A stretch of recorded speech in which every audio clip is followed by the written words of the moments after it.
Hello, welcome to Active Bryant Fitness Systems, and this video is all about my Chek journey from start to finish and how I got into personal training and how I heard about Paul Chek. So first of all, I started about 2003 becoming a personal trainer, but before that I was a nightclub bouncer for over 16 years. I worked at Bagley's, the Ministry of Sound, Heaven Nightclub, Tiger, Oxygen, Storm, the Brixton Academy, the Epping Country Club. So I worked all over London and some Essex nightclubs as well over a 16-year period. But before that, I was a chef, and I studied that college for 3 years to become a chef. But I didn't really enjoy that, and I really enjoyed being a doorman because you worked weekends, you could have a dance, you could chat the birds up. The money was okay, and I worked for a gang family that run all the doors in the West End. Now, this is over, 30 years ago now. But when it hit 2000, there was a huge change in lots of people around me, including myself. And we all wanted to do something new and something different. So a Burmese friend of mine, Richard, said to me, Scott, we used to train together all the time in Essex. And he said, Scott, why don't you become a trainer? I went, what do you mean? He went, well, you've had enough of the doors. You've had your nose broken. You've got into some scrapes. So why don't you become a trainer? And I went, I don't know if I can learn all the anatomy and physiology and all the stuff that you've got to learn to become a trainer. So I phoned my dad in Norway and I said, Dad, I want to do this course, but it's £3,000. Could you lend me or give me the money? And my dad really wanted me to get off the doors because it's highly dangerous. I've had James Ebola I worked with. He got shot in a bar when he told people not to smoke cannabis in the bar. Another friend of mine got shot in the groin. A really close friend of mine got stabbed 3 times. I come to some close scrapes myself. I had a samurai sword go past my face and nearly cut it off. So it was really getting a bit dodgy, and I thought it was time to leave. And I was in my 30s, so I just reached 30. And from what I've learned about the chakra system, it goes in 7-year cycles, and when you reach 30, a lot of people have a huge change. And there was loads of people in the door world that had enough of it, and every single one of us has left, the ones that I knew who was doing it, or they've passed away, unfortunately.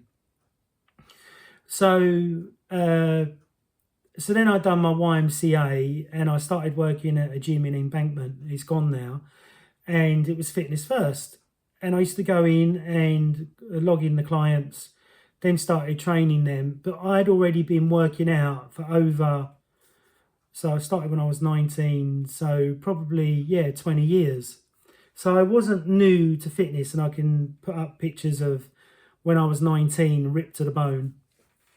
And I decided that when I was at Fitness First, a guy come up to me and he went, Scott, you're really good with clients. I like your mannerisms. I like how you are with people. And obviously you've been training for years. You're not just come out of university or quit a desk job to become a trainer. And I went, yeah, I've been working out to gain size and strength, and documented it all the way through from beginning to now of how big and strong I've been.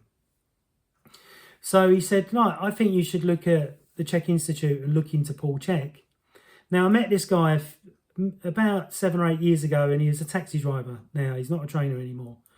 And he said, how's it going with the Chek stuff? And I went, well, I passed it all, and I'm a level 5 master. And he went, wow, my hat goes off to you. I didn't think you'd go that far. And I went, well, I didn't think I'd go that far myself, But I heard about Paul going to do a lecture on medicine ball training when he was in England, and it was in Brighton. So I paid for the ticket, went all the way down to Brighton, and was sitting there with 2 trainers either side of me, and they're messing around on their phones. And I'm thinking, and they kept talking, I'm like, shut up, I want to listen to what he says. I paid for the ticket, you know.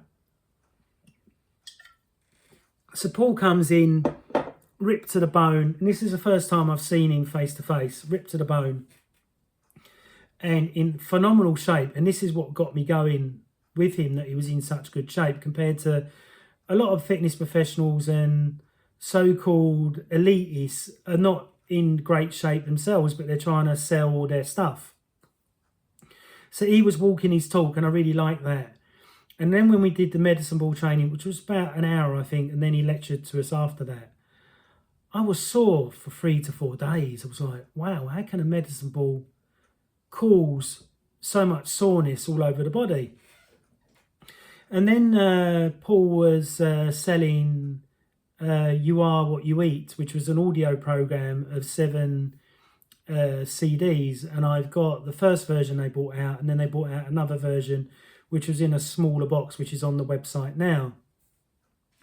So I studied all of that and realised that Paul was 20 years ahead of everyone. 20 years at least. So then I realised that there was lots of assessments you have to learn. Sorry about that. There are lots of assessments you have to learn. And you have to learn anatomy and physiology on a much deeper level. And none of the courses were easy. Apparently, to get to level 4 in the early days was that much paperwork you had to study in about a week. But they realised that the failure rate was so high that it didn't really work. So they put it into lots of modules. So here I've got 7 prerequisites that I've kept. And it's scientific back, scientific core, program design, advanced program design, Swiss ball training, medicine ball training, and neurodevelopment to conditioning. And that was really a mind opener for me, just the neurodevelopment. Well, all of them were mind openers, especially advanced program design. But you was watching videos then, not DVDs.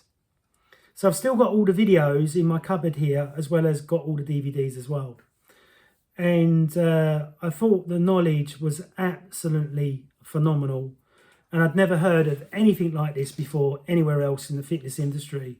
So I realised he was, you know, a very open-minded guy, a very, very, very smart guy, and a leader in the field of health, wellness, corrective exercise, and I needed to do it. So then I bought all the prerequisites. The prerequisites stayed in the cupboard for a whole year. Then I met another trainer off the off chance, and they said, "Oh, I'm a level 2, and I'm charging £75 an hour." And I'm like, "Fuck, what am I doing? Sitting on my hands? I need to kick myself up the arse." So then after getting all the prerequisites, staying in the cupboard for a year, I decided to go through them one at a time and try and pass so I could do exercise coach. And that was really hard. And I stayed up all night on the course to try and get all the coursework done that we needed to do to get to exercise coach. And a wonderful guy passed me in the end, even though it was really difficult. And then Paul had already bought out the golf biomechanics course, and I wanted to work with golfers, so I'd done the golf biomechanics course next. And then he bought out HLC level 1, level 2 and level 3, but I'd done level 1 in Eastbourne, and then let Paul come to Eastbourne and lectured for level 2. And level 2, he started using Tibetan bowls, and we was doing sound healing and dowsing and stuff like that, which was really way out there. And that's when I met my really close friend, Robin, who I've been friends with, I think it's over 17, 18 years now, just from the Chek stuff.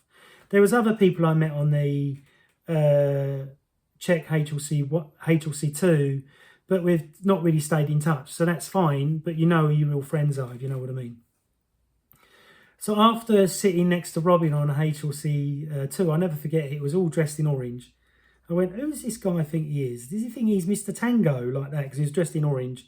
And I thought he might have been a Buddhist or something, because this was like a healing day for all of us. And Paul lectured for about 6 hours constantly. It was just amazing, to hear him really speak for that amount of time, considering he's only being paid for a certain amount of time anyway. So I said to somebody at the back when I was getting some food, who's that guy sitting next to me, Robin? And he went, oh, don't fuck with him. He's a black belt in jiu-jitsu. He's a kickboxer and he's as hard as nails. And I found that a bit of a challenge. So I tried to wind Robin up. And he was just unwindable. And I just really liked that he was just so cool. No matter what I said to him, he just took me for me, because I'm like Marmite. You either really like me or you really hate me. But I don't really care anyway, if that makes sense. So after having a laugh with Robin, me and Robin were the only two people in the room out of 35 that could douse when Paul said you need to douse on a pill or douse headache pill or douse on a plant, which were both in an envelope, to find out whether you could do it on the back straight away. So Robin, excellent massage therapist, excellent Chek level 2, doesn't do it anymore. Because now I think he's 64 now. And he's just gone a different route. Does that make sense? But we still talk about it, and he lets me practice on him from time to time if I'm learning a new technique. Because he will give me an honest opinion whether it's crap and whether I'm doing it right and stuff like that. Does that make sense? It's always good to try it out on friends, not family, to see if the techniques work. And he's seen me go up the levels, and I said I was going to write a book, and he took the piss out of me. And then I said I was going to get a YouTube channel going that's had 4,700 views so far in all the time that I've been doing YouTube videos. So then I done the prerequisites. I've done exercise coach, passed it, and then worked to level 1, level 2, level 3. And then I'd done all the HLC and then got ready for level 4. And level 4 was really tough. And we had to do it in San Diego, California. I think there was about 14 of us from all over the world that done level 4 together. And that was a big healing experience for me. And I had flu on the week that we were there. And I think it's because when you fly on the plane going to San Diego, you go past in the air a place where there's radioactivity, which they found on a Geiger counter from Chernobyl. I don't know how it's got there, but it's there. And that really trashed me for whatever reason. And I was not a well bunny. And I can remember walking up to class on about the third day. My nose is blocked, I'm coughing. And I didn't want to make the other students' class worse, and I nearly backed out. But something said to me, they'll understand, just, take a load of medication, not drugs, but cold and flu stuff, and try and get through it. And I did get through it, and it was absolutely amazing. And I'll put the picture up of where we're all drumming with Paul. So Paul done a healing of me, and I booked Paul, and I think I paid him £3,000. And he done some one-to-one healing with me, gave me some excellent advice for writing my book and how to speed read and how to be stronger within myself, because my upbringing wasn't very good. But that's made me a really good shaman. So after doing level 4, I come back and I started writing my own book. I had to do a thesis for level 5 that was 10,000 words. And my ex-girlfriend had a friend that had a PhD in something. So we knew he could write really well. So I put it all into words. He typed it all up. I sent it into Paul, and Paul gave me a pass mark for the masters, sent me a lovely card. And in the card, it had loads of words and stuff. I still got it. I got it framed, where he gave me congratulations for reaching that level. Now, for somebody that has dyslexia, like Einstein, like Tom Cruise, like Whoopi Goldberg, like many other famous people, I've never let it stop me. And I've always believed never give up. And that's why I used to weigh 9 stone when I was 17, 18. And then I tried to get to 13 stone. Then I tried to get to 14 stone. Then I tried to get to 15 stone. Then I got to 15 stone, didn't like it and wanted to drop down again. And always wanted to help people as much as I could. And when we was in San Diego, California, Paul decided to do a shaman session with all of us where we was playing Native American drums, and I'm really good with my voice. I've done singing classes and stuff like that, and I started doing overtoning with my voices, going through my voice, not voices. There's not 3 of me, and that's a joke. And started using overtoning through with my voice in the gym where we done the drumming, and everybody just stopped and couldn't believe the octaves, how high and low I could go through the chakra systems, which Paul recommended. I can't think of his name. There's an American guy that's brought out loads of sound healing. That's brought out lots of sound healing audios, and I started doing that to really power up my chakras. Jonathan Goldsman. So I done his stuff, and I learned how to power up my chakras. And then when I was going singing classes, and I was a singer when I was in junior school because I had a really high-pitched voice. And my singing teacher said, "Oh, your voice is too high. It will break. It never has." And she said that I would never be a great singer. But since then, lots of other singers have made it big through having a high voice. So what she said was really wrong, in my opinion. So when I come back from level 4, level 5, I started practicing straight away. But what happened is that business dropped completely. It was really weird. And I think it's because we went to such a high level of study. And then when you get to such a high level, when you get to the end of your study, and it's never an end really, but with the Institute, for me, it was like a bit of catastrophe in some respects because I spent so much time and worked so hard to get there that when you reach the end, you're like, oh. But then I had to write the thesis and get that done. Then I started working on my book. Then I started working with 2 different shamans that were fake. Then I found a really good shaman that I worked with for nearly 2 years, off and on, and learned the Alberto Villoldo 9 rights, which I use on some clients, not all clients. And what I have learned with the Chek stuff is that many people don't get it. Even the trainers don't get it and understand it. Only the level 3s and level 4s and level 5s really understand it to a deeper level. The ones and twos are just getting to understand it. And many people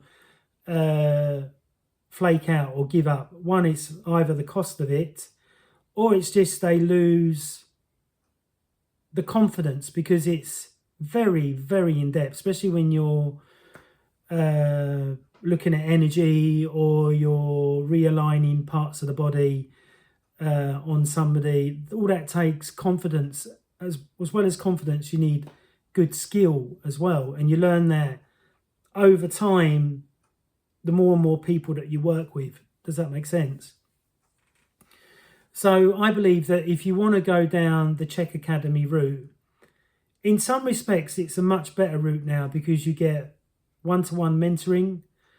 A lot of it is online and some of it is in the class. So I prefer to do stuff in the class because I learn better than what I learn online. But saying that, I'm doing Alberto Villoldo's introductory course to the 9 rights. And because I've already learned it with the shaman that I worked with for 2 years, it's just updating it. And I'm seeing the way that he presented it compared to the way that the shaman that I worked with for 2 years has presented it to me. Does that make sense? And you'll find that with the Chek system, when you get to my level, you'll go through stuff and you go, right, they don't need that, but they need that. But that takes skill to learn them techniques or to see what the client needs. Does that make sense? And I remember Paul saying, one Chek level 5, she only put 2 exercises in her program, and he said that that was the best because she understood what Paul was talking about physiological load, and the higher the load of the person, the less that they need until they get healthier, or they lose weight, or they get the result that they're looking for. Does that make sense? So the reason why it was not only the guy that told me about Paul and the Chek Institute, the reason why I studied it. The other reason is that it was really extremely hard. It wasn't easy at all. I had to study the videos 4 or 5 times to get it in my head. And I had other starting practitioners ringing me, oh, what's the answer to this question? What's the answer to that question? I just said point blank, you need to study it yourself like I am, and I haven't got time to explain it to you, and you're not paying me for my time. So that pissed a few people off, but I'm just being me and being blunt and Dormanish